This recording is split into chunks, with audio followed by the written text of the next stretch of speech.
Hello दोस्तों, खुद वो बदलाव बनिए जो आप इस दुनिया में देखना चाहते हैं। वेलकम टू लेट्स रिक्रिएट, जहां हम आपके हर छोटे से छोटे कॉन्सेप्ट को क्रिएट करेंगे एक नए अंदाज में। तो today's our recreation is concept of NATO. तो इस कॉन्सेप्ट को पढ़ने से पहले हमें ये जानना ज़रूरी है कि हम इसे पढ़ें क्यों।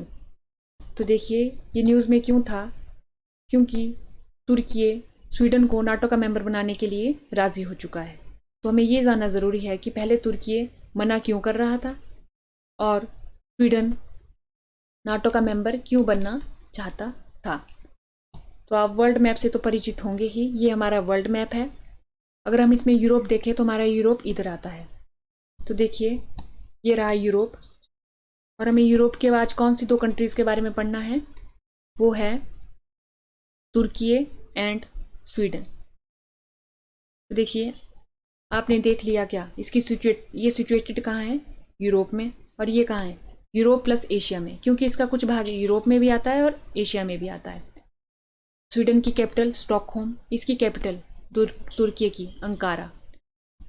अब देखिए, अगर हम इसकी पोजीशन को थोड़ा और जूम इन करके देखें तो हमारी अगर ये स्वीडन है तो इसके नॉर्थ में नॉर्वे है, इसके साउथ में इस तरफ को बाकी रेस्ट ऑफ यूरोप आ जाता है, ठीक है। इसके वेस्ट में नॉर्वे, इसके ईस्ट में फिनलैंड और स्वीडन के बीच में गल्फ ऑफ बोथिया, ठीक है। लोकेशन इज इंपॉर्टेंट, ठीक है। तो हमने लोकेशन पूरी देख ली। अब वैसे ही लोकेशन हम तुर्की की देखते हैं। देखिए, तुर्की हमारा ये रहा। पहले इसका नाम तुर्की था, लेकिन इन्होंने 2023 में अपना नाम तुर्की से तुर्की कर लिया। देखिए, अब इसके नॉर्थ में क्या है, ब्लैक सी, जॉर्जिया, अर्मेनिया और बुल्गारिया। अब इसके ईस्ट में ईरान, और इसके साउथ में सीरिया और इराक, और इसके वेस्ट में ग्रीस और मेडिटेरियन सी। देखिए, हमने लोकेशन दोनों की पता कर ली। आप देखेंगे कि इनके बॉर्डर तो आपस में मिलते नहीं हैं। तो इन दोनों के बीच में ऐसी क्या, ये इससे नाराज क्यों था। तो चलिए इसकी नाराजगी का पता करते हैं और इसकी ज़रूरत का पता करते हैं। देखिए, पहले पता करते हैं कि स्वीडन को ऐसी क्या ज़रूरत थी कि उसे नाटो का मेंबर बनना था। आपने world happiness index, world freedom index पढ़ा ही होगा, और उसमें टॉप की कंट्रीज कौन बताई जाती है, हमेशा ही नॉर्डिक कंट्रीज। तो नॉर्डिक कंट्रीज में से स्वीडन भी एक नॉर्डिक कंट्रीज है। तो आप देखेंगे, मतलब स्वीडन में क्या है, हैप्पीनेस भी है और फ्रीडम भी है। इसका क्या मतलब हुआ कि उनमें वहां पर वॉर नहीं हो रही होगी।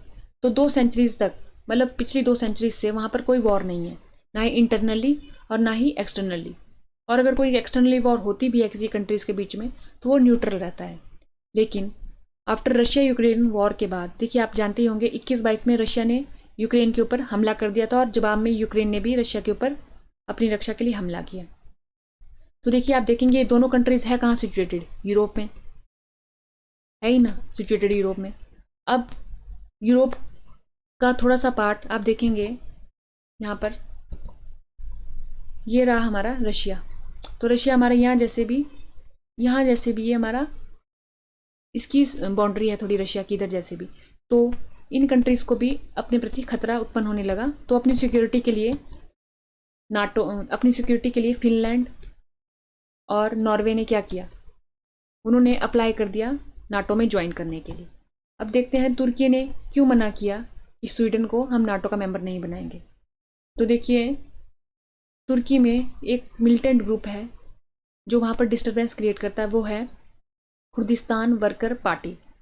और इन पार्टी के कुछ मेंबरों ने पनाह ली है स्वीडन में, और ये कहते हैं तुर्की वाले कि स्वीडन इनके खिलाफ कोई लीगल एक्शन नहीं उठाता।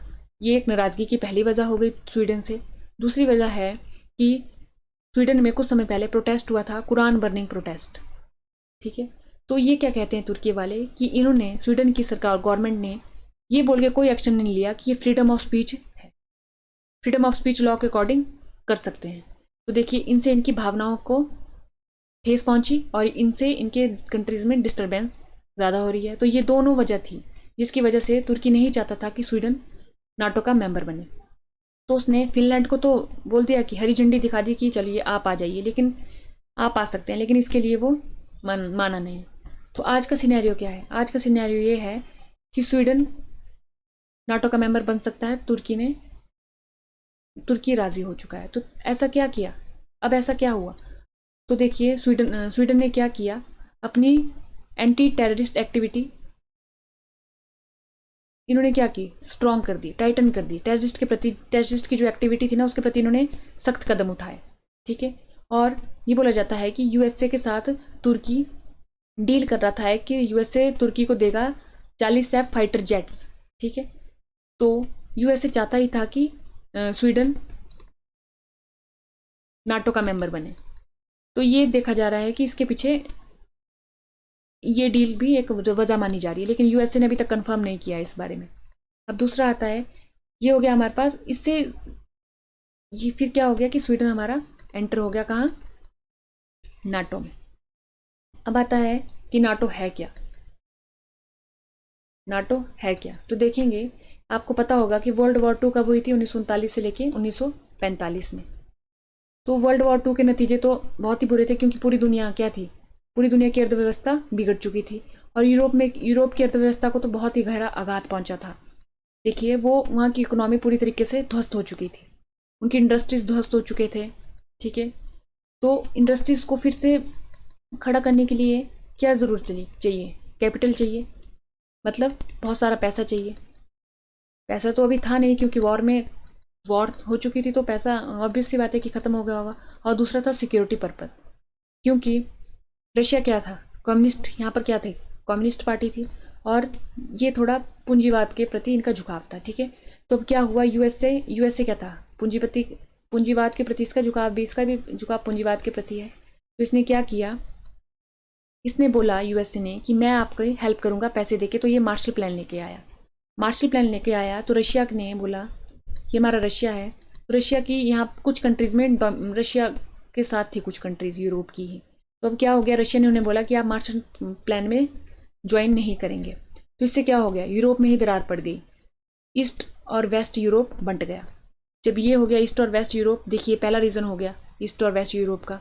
दूसरा हो गया कि टेंशन, उसके बाद धीरे धीरे तुर्की में भी कुछ अंदरूनी टेंशन होने लगी। दूसरा कारण आता है कि सिविल वॉर इन ग्रीस में वॉर चली थी। रहता है चेकोस्लोवाकिया कंट्री है जो, वहां पर कम्युनिस्ट गवर्नमेंट आ गई थी। तो धीरे धीरे क्या हो गया, चेकोस्लोवाकिया देखेंगे आप तो इधर जैसे होगा।